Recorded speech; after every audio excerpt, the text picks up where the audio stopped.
contract, at least in some part through the internet. Again, it's early. We're working hard to understand the killer and his motives and his sources of inspiration. But we are highly confident that this killer was radicalized, and at least in some part through the internet. So that's what we've been doing. Now let me tell you what I can about the FBI's prior contact with the killer. We first became aware of him in May of 2013. He was working as a contract security guard at a local courthouse, and he made some statements that were inflammatory and contradictory that concerned his coworkers about terrorism. First, he claimed family connections to Al-Qaeda. He also said that he was a member of Hezbollah, which is a Shia terrorist organization that is a bitter enemy of the so-called Islamic State, ISIL. He said he hoped that law enforcement would raid his apartment and assault his wife and child so that he could martyr himself. When this was reported to us, the FBI's Miami office opened a preliminary investigation. And over the next 10 months, we attempted to determine whether he was possibly a terrorist, something we do in hundreds and hundreds of cases all across the country.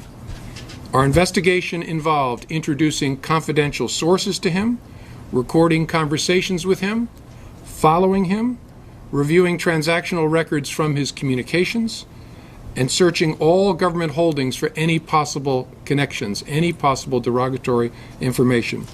We then interviewed him twice. He admitted making the statements that his coworkers reported, but explained that he did it in anger because he thought his coworkers were discriminating against him and teasing him because he was Muslim. After 10 months of investigation, we closed the preliminary investigation. 2 months later, in July of 2014, the killer's name surfaced again in an indirect way. Our Miami office was investigating the Florida man who had blown himself up for the Nusra Front in Syria. Again, the Nusra Front being an Al-Qaeda group in conflict with ISIL.